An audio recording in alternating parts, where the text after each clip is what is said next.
सरकार की मंशा ये होती है कि जीडीपी बढ़ता रहे, ठीक है? और जो केंद्रीय बैंक रहती है, उसका जो मुख्य फ़ोकस एरिया होता है, वो इन्फ्लेशन होता है। ये हमारे देश में जो मुद्रास्फीति की दर जो ज़्यादा बढ़ी हुई दिख रही है, वो खाने-पीने की वस्तुओं के कारण दिख रही है। सरकार आधार वर्ष में बदलाव ला रही है। जो बिल्कुल। पहले 11-12 हुआ करती थी, उसमें बदलाव होने जा रही है। वो अब 2022-23 होने वाली जी। है। तो सर, ये आधार वर्ष में बदलाव क्यों? इसके पीछे ऐसा तो नहीं सरकार अपने किसी कमजोरी को छुपाना चाहती हो, जिससे कि विकास दर ज्यादा दिखे? देखिए, वैसे आधार वर्ष बदलने पे विकास दर कुछ वर्षों के लिए या फिर हो सकता है कि एक ही वर्ष के लिए कुछ ज़्यादा दिखती है। रीज़न इसकी तो बेस ईयर चेंज करने का उद्देश्य यही होता है कि जो भी नए सेवाएँ और वस्तुएँ इकोनॉमी में उपस्थित या उपलब्ध हो चुकी हैं अब, वो नई सीरीज़ में शामिल हो जाएँ। नमस्कार दोस्तों, स्वागत है आपका डेस्टिनेशन आईएएस के ऑफिशियल यूट्यूब चैनल पर। अर्थव्यवस्था वाली सीरीज को आगे बढ़ाते हुए एक और वीडियो लेकर आपके समक्ष उपस्थित हूँ। हमारे साथ हैं अर्थव्यवस्था और अर्थशास्त्र के विशेषज्ञ अरिजीत गांगुली सर। स्वागत है सर आपका। धन्यवाद आपका बहुत। तो अर्थव्यवस्था वाली सीरीज को हम आगे बढ़ाते हुए अपनी चर्चा को प्रारंभ करेंगे। आए दिन सर, जो आर्थिक नीतियां भारत की जिस प्रकार से बदल रही है, बहुत सारे चेंजेस देखने को मिल रहे हैं। तो उनमें से सर कुछ जो चेंजेस डायरेक्ट जनता को प्रभावित करते हैं, उस पे हम लोग डिस्कस करेंगे सर। बिल्कुल। एक तो सर अभी एक न्यूज़ आ रही है, कुछ दिन पहले ही आई है कि सरकार आधार वर्ष में बदलाव ला रही है। जो बिल्कुल। पहले 11-12 हुआ करती थी, 2011-2012, उसमें बदलाव होने जा रही है। वो अब 2022-23 होने वाली है। जी। तो सर, ये आधार वर्ष में बदलाव क्यों? इसके पीछे ऐसा तो नहीं सरकार अपने किसी कमजोरी को छुपाना चाहती हो, जिससे कि विकास दर ज्यादा दिखे? देखिए, वैसे आधार वर्ष बदलने पे विकास दर कुछ वर्षों के लिए या फिर हो सकता है कि एक ही वर्ष के लिए कुछ कुछ ज़्यादा दिखती है। रीज़न इसकी आप जब आधार वर्ष चेंज करते हैं, जैसे अभी लेट्स से हम लोग 11-12 से 22-23 कर रहे हैं, तो बहुत सारे ऐसी सेवाएँ और वस्तुएँ आपके जीडीपी में इंक्लूड हो जाएँगी, जो कि 11-12 की सीरीज़ में नहीं हुआ करती थी। जैसे 11-12 की सीरीज़ में हमको ध्यान में आता है कि हम लोग बहुत ज़्यादा ई-कॉमर्स, क्विक कॉमर्स, फिर और भी बहुत सारी सुविधाएँ, जैसे मैकडॉनल्ड्स में रेगुलरली जाना या फिर केएफसी में रेगुलरली पार्टी करना, ये सारी चीज़ों को हम लोग विलासिता ही समझते होंगे। अभी जैसे-जैसे समय परिवर्तन हो रहा है, तो होता क्या है कि बहुत सारी टेक्नोलॉजिकल डेवलपमेंट के कारण बहुत सारी ऐसी सेवाएँ और वस्तुएँ जो हम लोग इस्तेमाल पहले भी करते थे, अभी भी करते हैं, वो सस्ती हो जाती हैं, पहली चीज़। दूसरी, बहुत सारी चीज़ें हमारे लाइफ में नई इंक्लूड हो जाती हैं। बहुत सारी वस्तुएँ ऐसा जिसको कि हम लोग यूज़ करना बंद कर चुके होते हैं। जैसे 2011-12 से पहले हम लोग का आधार वर्ष हुआ करता था 2004-5। उस समय तक हम लोग ज़्यादातर लोग डेस्कटॉप इस्तेमाल करते थे। लैपटॉप बहुत प्रोफेशनल लोग ही इस्तेमाल किया करते थे। बिल्कुल, पतली वाली उस समय एलसीडी भी नहीं हुआ करते थे, वो हाँ, इतनी बिल्कुल, मोटी सी टीवी बड़ी हुआ करती जो थी। सीआरटी जो मॉनिटर हुआ करता था। बिल्कुल सर। लेकिन टेक्नोलॉजिकल एडवांसमेंट के कारण क्या हो गया है ना कि आजकल लोग डेस्कटॉप से ज़्यादा लैपटॉप ही प्रेफ़र करते हैं। तो डेस्कटॉप से पहले अगर हम लोग 93 94 बेस ईयर की बात करें, तो उस समय तक मोबाइल फ़ोन का ही इजाद नहीं हुआ था। ये इजाद हुआ भी था तो आम बहुत जान रेयरेस्ट ऑफ द रेयर के आम हाथ में था। पेजर लोग इस्तेमाल करते थे, लेकिन आम जनमानुस के हाथ में मोबाइल फ़ोन नहीं था। तो बेस ईयर चेंज करने का उद्देश्य यही होता है कि जो भी नए सेवाएँ और वस्तुएँ इकोनॉमी में उपस्थित या उपलब्ध हो चुकी हैं अब, वो नई सीरीज़ में शामिल हो जाएँ। इसके लिए इसके पीछे कोई कोई ये नहीं है, मतलब कॉन्स्पिरेसी थ्योरी नहीं है। सर, तो ये मतलब 2011-12 था, जिसे शायद 2015 में चेंज किया गया था। जी। 2004-5 से 11-12 लाया गया था। तो अभी सर सीधे 22-23 ला दिया गया है। हुँ। मतलब ऐसा कोई रूल है क्या कि कम से कम 10 दिन का गैप 10 साल का गैप होना चाहिए, इस तरह कुछ है देखिए, क्या? ऐसा होता है ना कि करंट जो आपका रनिंग ईयर है, उससे बेस ईयर जितना करीब हो, उतना अच्छा माना जाता है, लेकिन हर वर्ष बेस ईयर्स चेंज करना संभव नहीं है। तो बेस ईयर को चेंज करने का जो सबसे प्रमुख जो क्राइटेरिया होता है, वो ये होता है कि उस वर्ष किसी प्रकार की वित्तीय उथल-पुथल ना हुई हो। यानी कह सकते हैं कि उस साल सूखा ना पड़ा हो, बाढ़ ना आया हो या फिर और भी किसी प्रकार की वित्तीय हलचल ना हुई हो। तो अगर 15-16 के बाद अगर किसी वित्तीय वर्ष को हम लोग चुनते, क्योंकि चूंकि 15 में ही चेंज किया गया था। चेंज किया गया था, तो उसके बाद अगर हम किसी वित्तीय वर्ष को चुनते, तो दिक्कत क्या आती? 2016 में नोटबंदी हुई थी, उस वर्ष को हम लोग इंक्लूड नहीं कर सकते थे। 8 नवंबर का दिन कैसे भूल 8 सकते हैं सर? नवंबर 2016 शाम के 8 बजे। तो ठंडी के समय में मोदी जी ने बहुत सारे लोगों का पसीना चलवा दिया था। 2017 की बात करें तो जीएसटी लागू किया गया था। फिर 2018 में एक एनबीएफसी क्राइसिस आई थी। एनबीएफसी की एनपीए बहुत ज़्यादा बढ़ गई थी, इंक्लूडिंग बैंक्स की भी, ठीक है? 2019 में चुनाव थे, तो चुनाव में आचार संहिता वगैरह लागू हो जाता है, तो सरकार खुल के अपना खर्चा पूरा नहीं कर नहीं। पाती है। 20 और 21 कोरोना के कारण बीच-बीच में ही लॉकडाउन लग रहे थे। फिर बीच में 22-23 के अलावा अगर हम 23-24 की बात करें तो फिर 24 में चुनाव चुनाव। थे। तो बीच का जो एक ऐसा साल जो कि अभी करंट ईयर से बहुत करीब भी है और वित्तीय किसी प्रकार की हलचल से भी वंचित है, तो वो 22-23 ही था। इसलिए 22-23 को चुना गया फाइनेंशियल ईयर, बेस अच्छा, ईयर के इसके रूप में। पीछे का मतलब जो बहुत सारे लोग बोल रहे हैं कि कहीं ऐसा तो नहीं कि कोरोना के बाद का जो साल था उस समय बहुत नहीं तो अच्छा मतलब ये नहीं तो ग्रोथ देखने को वो मिला था, ग्रोथ कहीं इस देखने को वजह मिला से था तो 2021 में। क्योंकि पहला लॉकडाउन जो लगा था सबसे लंबे समय तक जो लॉकडाउन रहा था वो 2020 में रहा था। जी। इसको इकोनॉमी में बेस इफेक्ट कहते हैं कि अगर आपका जो पिछला वर्ष है उस वर्ष अगर किसी कारण से बहुत इकोनॉमिक ग्रोथ बहुत कम या बहुत ज्यादा हुई हो किसी कारण से, तो अगले वर्ष की जो वित्तीय जो वृद्धि दर रहेगी जीडीपी से जिसको हम लोग मापते हैं, वो या तो बहुत ज्यादा इन्फ्लेटेड या बहुत ज्यादा डिफ्लेटेड दिखती है। इसको हम बेस इफेक्ट कहते हैं। तो बेस इफेक्ट हम लोग को दिखा था, लेकिन वो 2021 में दिखा था, क्योंकि जो सबसे लंबी जो लॉकडाउन लगी थी वो 2020 में लगी थी। 20 हालांकि नुकसान सबसे ज्यादा 2021 वाले कोरोना काल में हुआ था, क्योंकि वो डेल्टा वेरिएंट आया था जो ज्यादा खतरनाक थी। हुँ, लेकिन लॉकडाउन अगर हम लोग को ध्यान में हो तो 2020 में ज्यादा लगे थे, लंबे दिनों तक ज्यादा और बहुत लंबे, सख्त नियम कानून के ज्यादा साथ। सख्त नियम कानून थे। ये तो हो गई सर बेस ईयर की बात। अभी सर आरबीआई के रेपो रेट में जो गिरावट की दर है, मतलब हम्म गिरावट की जो स्पीड है, हम्म वो अचानक से 5 साल के बाद ऐसा लगता है कि वो जीवित हो चुकी है। हम्म मतलब पिछले 5 साल में आपने रेपो रेट में कोई गिरावट नहीं किया। हम्म और अगर इस साल की यानी पिछले 3 महीने की आपसे बात कर ली जाए, हम्म मतलब अगर हम देखते हैं उसपे, हम्म तो पिछले 3 फरवरी वाले महीने में में और अप्रैल वाले में। दूसरी बार, ये दूसरी बार गिरावट हुई है आरबीआई के रेपो रेट में। हम्म मतलब भले ही 0.25 पॉइंट से ही हुआ हो, हम्म लेकिन पिछले 5 साल में ये देखने को नहीं मिला। हम्म जैसे ही आरबीआई के गवर्नर चेंज होते हैं, ये 2 बार आरबीआई का रेपो रेट गिरता हुआ दिखता है, जो कि जनता पे सीधा इसका असर पड़ता बिल्कुल, है। बिल्कुल। देखिए, होता क्या है कि सरकार की मंशा ये होती है कि जीडीपी बढ़ता रहे, ठीक है? और जो केंद्रीय बैंक रहती है, उसका जो मुख्य फ़ोकस एरिया होता है, वो इन्फ्लेशन होता है। मुद्रास्फीति की दर कम होनी चाहिए। तो हमारे देश में 2016 से एक नियम है आरबीआई के द्वारा और सरकार के साथ ये बैठ के ही ये तय किया गया कि हमारे देश में मुद्रास्फीति की दर 2% से कम और 6% से अधिक नहीं होनी चाहिए। 4 प्लस माइनस 2। हाँ, 4 प्लस माइनस 2%। तो अब हम लोग के देश में इन्फ्लेशन जब तक 4% या उससे कम ना हो, यानी जिसको कि हम लोग आरबीआई का कंफर्ट ज़ोन कहते हैं, जब तक ना हो, आरबीआई मार्केट में लिक्विडिटी बढ़ाने के पक्ष में नहीं रहता। नहीं रहता। तो अब क्या हुआ कि जब लगातार 3 साल, 4 साल, 5 साल हो गए, इन्फ्लेशन ऐसा बहुत ज़्यादा कंट्रोल में नहीं था और आरबीआई इसी कारण से रेपो रेट को कम नहीं कर रही थी। तो इस बीच में क्या हुआ था कि सरकार के पक्ष से बहुत सारे लोग, मुख्यतः आप देखेंगे पीयूष गोयल साहब का भी कुछ बीच में रिपोर्ट आया था या वक्तव्य था कि हमारे देश में जो मुद्रास्फीति की दर जो ज़्यादा बढ़ी हुई दिख रही है, वो खाने-पीने की वस्तुओं के कारण दिख रही है। उसके अलावा बाकी जो चीज़ों का अगर बाकी चीज़ों की जो मुद्रास्फीति दर देखी जाए तो वो नियंत्रण में है। तो आरबीआई को चाहिए कि भाई खाने-पीने की वस्तुओं को हटा के बाकी जो मुद्रास्फीति की दर जो है उसको टारगेट करे और लिक्विडिटी को मार्केट में बढ़ाए। तो जब खाने-पीने की चीज़ों को इंक्लूड करके हम लोग मुद्रास्फीति निकालते हैं, उसको हम लोग कहते हैं हेडलाइन इन्फ्लेशन। और उसको हटा के जब हम लोग इन्फ्लेशन निकालते हैं, उसको कहते हैं कोर इन्फ्लेशन। तो उनका तर्क ये था कि कोर इन्फ्लेशन नियंत्रण में है और आपको जो बढ़ी हुई मुद्रास्फीति की दर दिख रही है, वो फूड इन्फ्लेशन के कारण यानी हेडलाइन इन्फ्लेशन हेडलाइन बढ़ा हुआ है, इन्फ्लेशन के कारण। तो आप उसको ध्यान दीजिए। लेकिन जो इनसे पहले अभी जो शक्तिकांत दास साहब शक्तिकांत दास। साहब थे, उन्होंने इस बात को बड़ा अनसुना कर दिया। तो नतीजा ये हुआ कि उनके कार्यकाल में जो सबको लग रहा था कि एक वृद्धि की जाएगी, देखी जा सकती है, वो वृद्धि नहीं दी गई।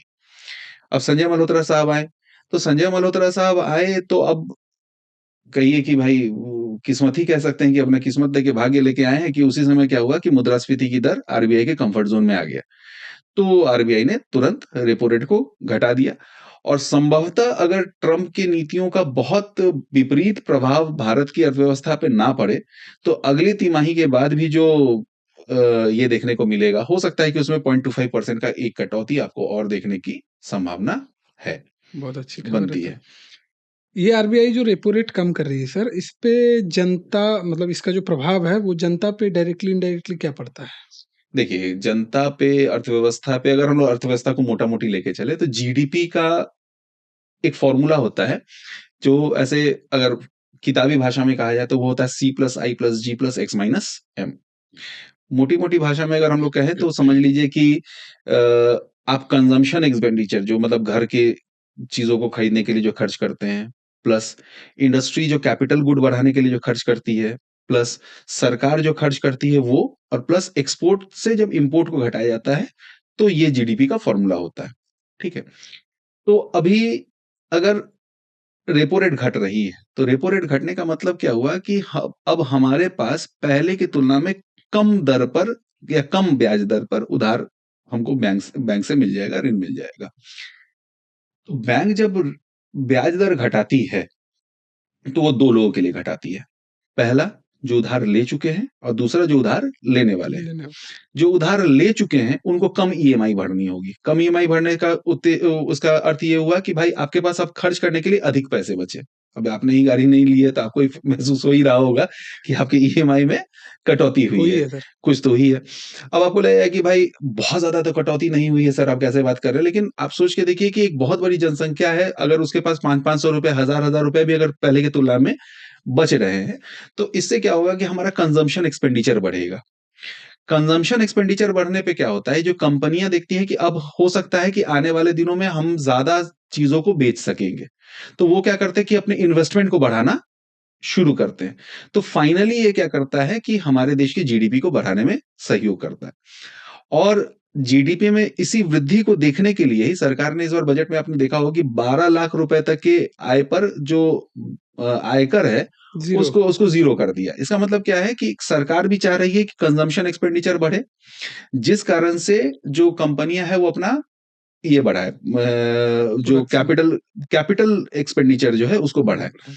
क्योंकि आप देखिए ना कि सरकार ज्यादा खर्च नहीं कर सकती, ज्यादा सरकार खर्च इसलिए नहीं कर सकती है क्योंकि सरकार के ऊपर एक पाबंदी है कि सरकार अपने फिस्कल डेफिसिट राजकोषीय घाटे को एक नियंत्रण, एक सीमित सीमा के अंदर ही इसके रह लिए सकती कोई है। ये भी था सर, कोई एफआरबीएम एक्ट है, एफआरबीएम एक्ट 2003 में आया था, fiscal responsibility and budget management act. 2.9 के नीचे रखना होता है सर उसको। देखिए, ये तो जो एनके सिंह समिति बनी थी, उन्होंने कहा था कि 2023 के बजट तक ये 2.5% ऑफ द जीडीपी से ज्यादा नहीं होना चाहिए, लेकिन 2020 और 21 में जो लॉकडाउन्स लगे, इसके कारण से सरकार ने इस लिमिट को अभी फिलहाल साइड कर दिया। साइड कर दिया है। दूसरी बात ये है कि हम लोग बहुत अच्छे एक्सपोर्टर्स नहीं हैं। तो एक्सपोर्ट से होने वाली जो जीडीपी वृद्धि है वो भी हम लोग बहुत ज्यादा बूस्ट नहीं कर सकते, क्योंकि हमारे जो कंपटीटर्स हैं, ताइवान है, चाइना है, साउथ कोरिया है, ये लोग प्रोडक्शन के मामले में हमसे कहीं आगे हैं। नो डाउट सरकार इस पे काम कर रही है, चीजें अच्छी दिख रही हैं, लेकिन अभी वहां तक पहुंचने में बहुत टाइम लगेगा। और जीडीपी ग्रोथ अगर इमीडिएटली अगर आपको बढ़ाना है, तो उसका सबसे जो कह सकते हैं कि फास्ट तरीका है वो है कंजम्पशन एक्सपेंडिचर को बूस्ट करना। तो इसी कारण से मोटा-मोटी मतलब आरबीआई जो ये रेपो रेट कम कर रही है, उससे जनता को लोन्स वगैरह सस्ते बिल्कुल मिलेंगे। दो जहाँ हम अगर चाह रखते हैं कि स्कूटी हम लेंगे, तो लोन अगर अच्छे खासे मिल जाए स्कूटी तो हम बुलेट ले स्कूटी सकते हैं। स्कूटी वाले स्कूटी सेकंड हैंड बेच के बुलेट ले रहे हैं। अच्छा, ऐसी भी ऐसे स्थिति भी है। लोग हैं। और सबसे बड़ी बात क्या है कि आज की तारीख में जो रिटेल लोन सस्ते हुए हैं, इसी कारण से आप देखते होंगे वाहन, फिर विलासिता की बहुत सारी वस्तुएं जैसे एसी, ये सारी चीजें एक कॉमन आदमी के पहुंच में हो पाई है, और इसका लाभ भी मिला है इकोनॉमी को। तो सर अगर आरबीआई के रेपो रेट कम कर देने से जनता को इस स्तर पे फ़ायदा है, तो हर साल क्यों नहीं कम कर देती है सर? देखिए, हर चीज का अच्छी चीज भी होती है ना, तो उसका भी एक क्राइटेरिया होता है। अगर मार्केट में लेट्स से कि रेपो रेट को जीरो कर दिया जाए, बिल्कुल। इसका मतलब मान के चलिए कि आपको कम ही ब्याज दर, क्या हो सकता है कि शून्य ब्याज दर पे आपको लोन मिले। लेकिन इससे अर्थव्यवस्था में क्या होगा कि पैसे की मात्रा इतनी ज्यादा बढ़ जाएगी कि उतनी तेजी से गुड्स एंड सर्विसेज की सप्लाई नहीं हो पाएगी। यानी मांग तो बढ़ेगी, लेकिन आपूर्ति उतनी तेजी से बढ़ नहीं पाएगी। नतीजा ये होगा कि मुद्रास्फीति की दर बहुत तेजी से देखने को मिलेगी, जो कि जो मिडिल क्लास है, गरीब लोग हैं, इन पे बहुत बड़ा दुष्प्रभाव डालेगी। तो रेपो रेट को एक सीमित दर तक ही कम कर सकते हैं, जैसा कि हमने बताया कि आरबीआई रेपो रेट तभी कम करता है जब उसको मुद्रास्फीति की दर 4% से कम दिखती हो या 4% के आसपास दिखती हो। अगर रेपो रेट घटा दी जाए तो मुद्रास्फीति की दर 12% जाएगी, 25% होगी, वो हम लोग गेस नहीं कर सकते हैं। इतनी ज़्यादा भी बढ़ सकती है सर? बहुत सारे देशों में देखने को मिला है। अगर आप ईरान की बात करें, अगर आप वेनेजुएला की बात करें, ज़िम्बाब्वे की बात करें, वहाँ पे तो हज़ारों की प्रतिशत दर में मुद्रास्फीति है। अच्छा सर, ये बात हो गई अपनी देश की। अपना भारत चूँकि डेवलपिंग कंट्री है, हुँ, हुँ। अमेरिका की अगर हम बात करें तो वो डेवलप्ड कंट्री है। हुँ, हुँ। तो यहाँ पर जो अपना जो ये इन्फ्लेशन है, वो 4 प्लस माइनस 2% 2%। डेवलप्ड कंट्री में सर, जैसे अगर अमेरिका की बात की जाए, तो अमेरिका में कितना होगा सर? कितनी है वहाँ? मुद्रास्फीति किसी भी डेवलप्ड कंट्री के लिए बहुत ही कह सकते हैं कि नेगेटिव चीज़ मानी जाती है। रीज़न इज़ कि अगर वहाँ पे मुद्रास्फीति आती है, तो मोटे-मोटे तौर पे देखा जाए तो मुद्रास्फीति 2 प्रकार की होती है। एक होता है कि बाज़ार में पैसे की मात्रा बढ़ जाए, जिस कारण से आपकी माँग में वृद्धि हो और उस तुलना में वस्तुओं की आपूर्ति ना हो पाए। और दूसरी स्थिति ये होती है कि माँग में कोई परिवर्तन नहीं आया है, लेकिन सेवा वस्तुओं की जो प्रोडक्शन है, उसमें कमी आ जाए और या फिर प्रोडक्शन कॉस्ट बढ़ जाए। तो ये दूसरी प्रकार की मुद्रास्फीति होती है। तो अगर पहली स्थिति की हम लोग बात करें कि अगर डेवलप्ड कंट्री की बात करें, तो डेवलप्ड कंट्री में अगर ऐसी मुद्रास्फीति आती है जहाँ पे माँग अचानक से बहुत बढ़ गई, जिसको कि हम लोग डिमांड पुल इन्फ्लेशन कहते हैं। तो अगर आप वैसी स्थिति को डील करना चाहेंगे, तो ज़ाहिर-सी बात है कि आपको प्रोडक्शन बढ़ाना पड़ेगा। अगर जितनी बढ़ी हुई माँग है, उसको अगर आप सब सैटिस्फाई करना चाहते हैं, तो आपको आपूर्ति बढ़ानी पड़ेगी। तो प्रोडक्शन बढ़ाने के लिए क्या करना होगा कि आपको लोगों को रखना पड़ेगा अपने पास। एक डेवलप्ड नेशन की खासियत ये होती है कि वहाँ पे जो अनएम्प्लॉयमेंट रेट होता है, वो काफ़ी कम होता है। बिल्कुल, तो अगर आप प्रोडक्शन बढ़ाना चाहते हैं, तो आपके पास 2-3 उपाय हैं। पहली उपाय ये है कि एक आदमी को जो कि कहीं और पहले से काम कर रहा है, उसको आप अपने फैक्ट्री में बुलाइए। तो ज़ाहिर-सी बात है कि वो जिस सैलरी पे काम कर रहा है, वो अब पहले से ज़्यादा सैलरी आप दीजिएगा, तभी आपके पास काम करने आएगा। तो बिल्कुल, एक तरीके से वो आपके प्रोडक्शन कॉस्ट को बढ़ा देगा, यानी महँगाई और बढ़ेगी। बढ़ेगी। दूसरा उपाय ये है कि आप मैकेनाइज़ेशन कीजिए, मशीन से उत्पादन कीजिए। अगर आप मशीन से उत्पादन करेंगे, तो ज़ाहिर-सी बात है कैपिटलिस्ट कंट्री है, कैपिटलिस्ट कंट्री दुनिया जहान के बारे में नहीं सोचता, वो सिर्फ़ अपने प्रॉफ़िट के बारे में सोचता है। अगर मशीनीकरण हो गया, तो आप अपने यहाँ के लोगों को नौकरी से हटाने लगेंगे, बेरोज़गारी बढ़ेगी। तो अगर बेरोज़गारी बढ़ेगी, तो जिनके लिए आप सेवा वस्तु का उत्पादन कर रहे हैं, वहीं उन सेवा वस्तु को खरीद नहीं पाएँगे क्योंकि उनके पास अब नौकरी नहीं है। नहीं है। तीसरी अवस्था बनती है, जो कि अभी यूएस के साथ देखने को मिल रही है, कि प्रोडक्शन जो कंपनियाँ करेंगी, होगी कंपनी यूएस की, लेकिन प्रोडक्शन वहाँ पे करेगी जहाँ पे उसको लेबर सस्ता मिलता है। जैसे आज की तारीख में देखिए टेस्ला हो, एप्पल हो, ये सारी कंपनियों का जो मैन्युफैक्चरिंग हब है वो चाइना है। रीज़न इज़ कि वहाँ पे लेबर सस्ते दर पर उपलब्ध है। अब किसी भी कारण से अगर मुद्रास्फीति आती है डेवलप्ड कंट्री में, तो वो कुल मिला के वहाँ पे बेरोज़गारी को बढ़ाएगा, जो कि वहाँ के लिए अच्छी बात नहीं है। इसके विपरीत अगर हम अपने देश की बात करें, तो हमारी देश अगर डेवलपिंग नेशन है, यानी कि अभी भी एक बहुत बड़ी जनसंख्या है जो कि बेरोज़गार है। तो अगर किसी चीज़ की कीमत पिछले वर्ष ₹100 थी, इस बार ₹104 होगी, अगले वर्ष ₹106 हो जाए, यानी लगातार अगर चीज़ों की कीमत में वृद्धि होती है ना, हल्की मात्रा में, तो प्रोड्यूसर को एक मोटिवेशन मिलता है कि वो पहले से अधिक प्रोडक्शन करे। तो अधिक प्रोडक्शन करने के चक्कर में वो ज़्यादा लोगों को अपने पास नौकरी देंगे। उसका नतीजा ये होगा कि हमारे देश में अनएम्प्लॉयमेंट कम होगा। तो विपरीत स्थिति है, तो इसलिए चॉइसेस और सिचुएशन भी अलग अलग-अलग है। होता है। अलग-अलग है। आपने अभी कहा सर कि टेस्ला या जो भी कंपनी है, वो चाइना जा रही है क्योंकि वहाँ लेबर कॉस्ट कम है। सस्ता है। हुँ। तो भारत से भी सस्ता है सर? देखिए, हमारे देश में बहुत सारे ऐसे नियम कानून हैं, जो कि 90 के दशक में तो और ज़्यादा हुआ करते थे, 90 दशक के पहले तक। अभी धीरे-धीरे चीज़ों को सुधारा जा रहा है। शायद आपको जानकारी ना हो, एक एक्ट है फैक्ट्री एक्ट, उसमें में एक नियम, एक क्लॉज़ था कि अगर किसी फैक्ट्री में थूकदान ना हो और किसी कर्मचारी ने कंप्लेन कर दिया, तो मालिक को जेल तक हो सकती है। तो हमारे देश में बहुत सारे ऐसे नियम कानून हैं, जिस कारण से अभी भी हमारे देश में प्रोडक्शन बहुत महँगी है। जैसे अनावश्यक टैक्सेशन लगता है, फिर बहुत सारी चीज़ों का जो कह सकते हैं कि क्लीयरेंस के लिए बहुत क्लीयरेंस के जगह। लिए बहुत ज़्यादा जगह दौड़ना पड़ता है, मल्टीपल जगह पे आपको अभी परसों-तरसों एक न्यूज़ पढ़ रहे थे, वहाँ पे क्या हुआ कि एक आटा चक्की वाले ने अपने दुकान में 16 तरह के परमिट लगाए हुए थे। तो ज़ाहिर-सी बात है कि अगर आटा चक्की तक लगाने में अगर वो 16 जगह से परमिट लगाना पड़ रहा है, तब तो दिक्कत है। तो अच्छे प्रोड्यूसर हम लोग कभी भी नहीं बन हुँ, पाएँगे। हालाँकि चीज़ें सुधर रही है। सुधर रही हैं लेकिन इट विल टेक टाइम क्योंकि शुरुआती आज़ादी के शुरुआती 50 साल तक हम लोग ऐसे ही रह गए। और कहना भी यही है सर, चीज़ें सुधर रही है। कहना भी यही है। तो अपनी जो अर्थव्यवस्था की जो चर्चा है, जो सीरीज़ है, इसको हम लोग जारी रखेंगे। चूँकि सर के पास आज समय कम था, सर ने पहले ही बोला था कि थोड़े कम समय में करेंगे, सर को कहीं जाना है। तो आज के लिए इतना ही। वीडियो कैसा लगा? अगर अच्छा लगा हो तो आप लाइक कर सकते हैं, चैनल को सब्सक्राइब कर सकते हैं ताकि इस तरह की जो भी महत्वपूर्ण वीडियो हो, कोई वैसी कंटेंट आपको दिख जाए जिससे आपकी बौद्धिक क्षमता को थोड़ी-सी भी अगर बढ़ा देती है, तो वैसे वीडियो आप तक आसानी से पहुँच सकेंगे। इसलिए आप चैनल को सब्सक्राइब कर सकते हैं, वीडियो को लाइक कर सकते हैं और अपने सगे-संबंधियों के साथ शेयर कर सकते हैं। बाकी बहुत-बहुत धन्यवाद सर आपका, आपने कीमती समय दिया। आप लोगों का भी बहुत-बहुत धन्यवाद, हमें ऐसा मौका देने के लिए। Thank you sir, thank you धन्यवाद। Very much.